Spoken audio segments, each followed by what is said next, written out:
live this, and it's not just a season for me, it's year-round.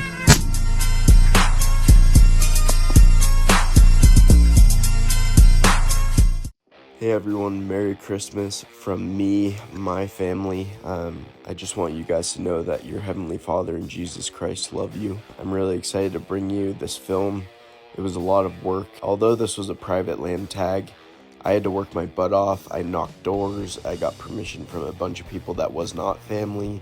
And it just goes to show you, even if you live out west, there's still people that are willing to let you on their land and hunt if you're nice enough and you put in the work. This tag had to be filled on private land due to the fact that it was a private land tag.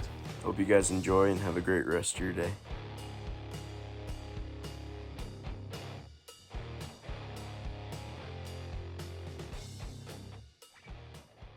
Alrighty, to show you what happened on this hunt, I want to show you a mock example of essentially what happened on this hunt for a visual learning experience. So what happened was I was driving down the private road to get to this property, and as I parked, I realized a canyon over, there was some elk on the side. I could only see about 8 at the time, but I figured out there was a lot more. So when I got up there, I looked to my left, and there was the elk. So as you can see with the pins, I'm walking on the bottom here. They're quite a ways up there, about 600 yards. So I take out the spotter. I get some really shaky footage of them, as I'll show you. And then they started to make their way over the crest, through the bottom, and then up onto the other side. So I decided to cut 3 canyons over and to get on top so I could try to get a visual if they came over those tops running.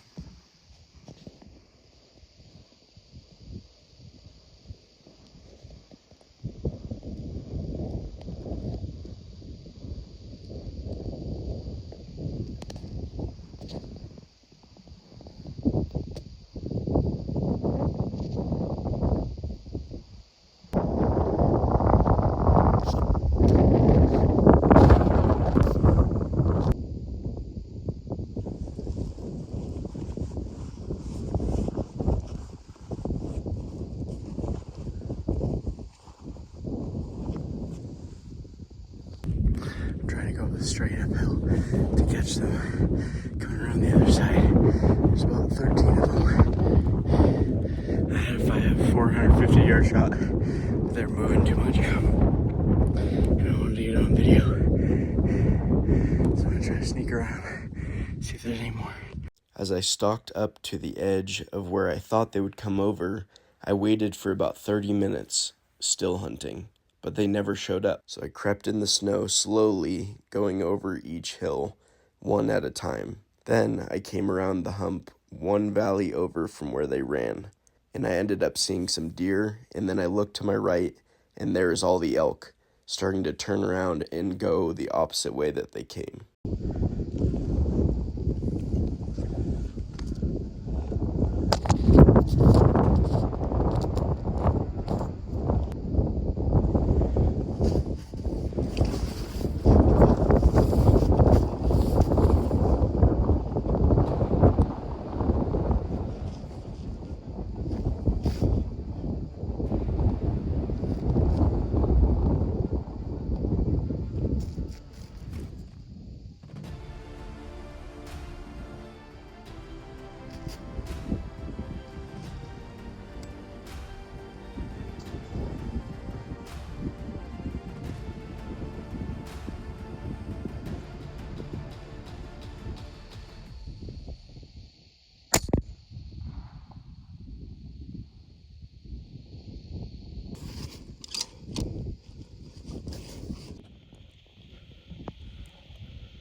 For those of you who don't know me, the reason why this meant so much is because I suffer from immense chronic back pain. I hurt my back many years ago. I've had pain where I can't walk for days at a time. So for me to be able to do this, it was a godsend that one, I could have an area where I could hunt low enough to be able to do it, and two, to have good friends to help me pack it out since I physically could not do it. I couldn't even hike back up there. These are the moments we live for. Oh my gosh. It's a long hike. Oh my gosh. Things to do for elk. I was so sad today. BYU got absolutely demolished by Texas Tech. No! The day was terrible. This whole week's been crappy. My uncle and aunt-in-law, if you want to call them that, they, this girl got killed by a drunk driver, and I've been working with my work to try to do charity work to get them Christmas lights. So I was like, you know what? When I come measure the house, I'm gonna go hunting. And as soon as I drove down the road to the hunting spot, the elk were way lower in the canyon than I expected, than usual. And they saw me and obviously heard the car. I wasn't trying to be quiet. So I was like, oh, didn't think anything of it. I was like, I'm not gonna get a shot off. As you'll see, they're too far, 500 yards. So I'm like, you know what? I'll try to sneak around. I snuck around like 2 hills over. They never crossed. So I was like, what the fetch? So I crossed 1 hill over and I sneak over the edge and I see some deer get spooked. And then I look over and I'm just patient. I didn't run over there with my spotting scope. And I found all of the elk. And I think the deer spooked them. So they caught wind. And yeah, it worked out, but it was hairy there for a second. And I'm sorry if the shot's not on film, but I did my best. I've been grinding my butt off, and I didn't want to have any pressure before I go home for Christmas.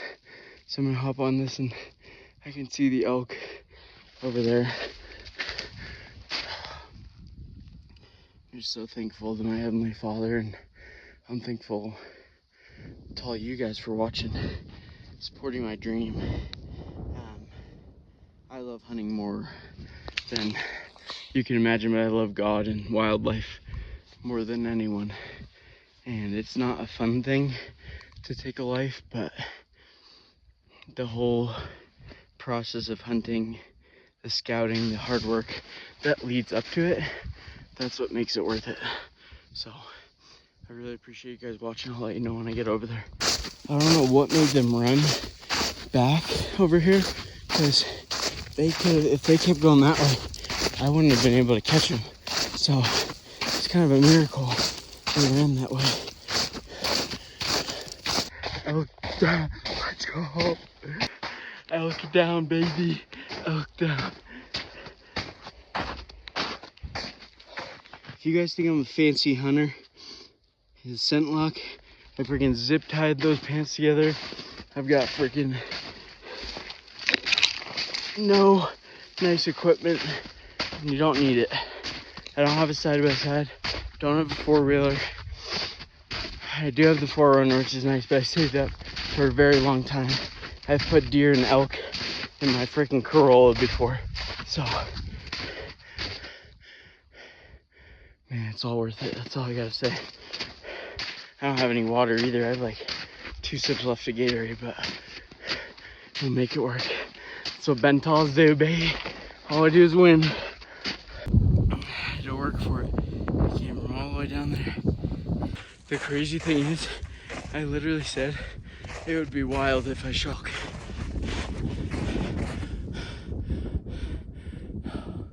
And we did it.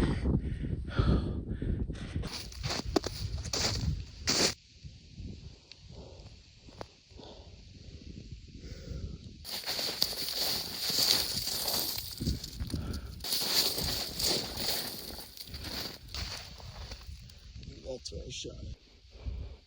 Okay, so here's where I first hit him. The thing just rolled down the hill. There it is. It flew down the hill.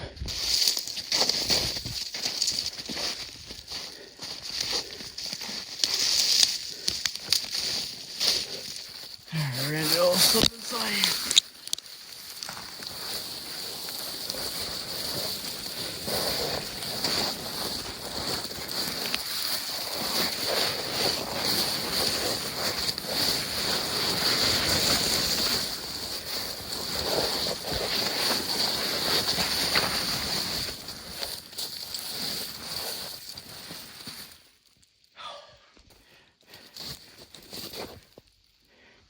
She's done.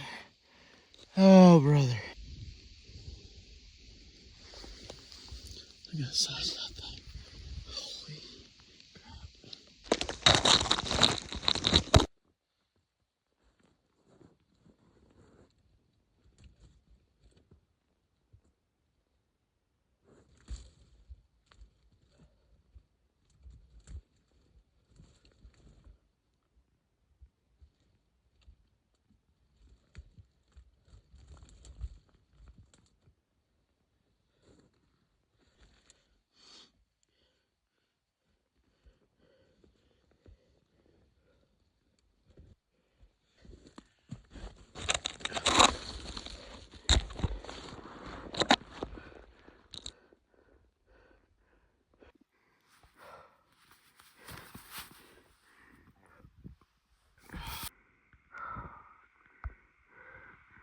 thank you, girl. Alright, it's official. Although I didn't hunt deer this year, I could not be more blessed. I got married, I killed a big elk, and I had some amazing experiences finding some huge sheds this year. So I couldn't be happier. I'm so grateful for all the help. If you were to ask me as a kid if I thought I'd ever have 15 plus deer with a bow, multiple elk, and some mule deer harvested in my life before the age of 25, I thought you would be joking or dreaming. I don't say that to brag. I say that to show that anyone can do it. If a nobody like me from a small town of thousands of people in New Hampshire can do it, you can do it too. Follow your passions, put Christ first, and your family, and everything else will come into full moon. The boys are up there. They're gonna roll it down the hill for me because my back is cooked.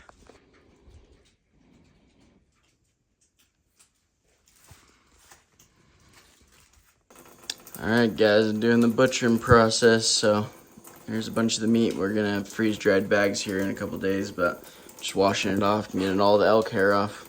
Well, we didn't have any tools to get the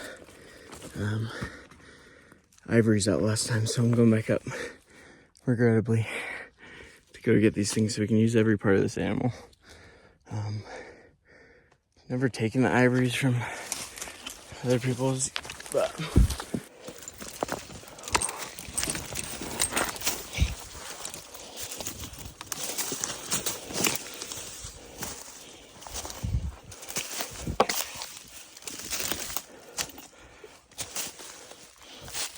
it's kind of funny. There's no other trees, and then there's just that random one.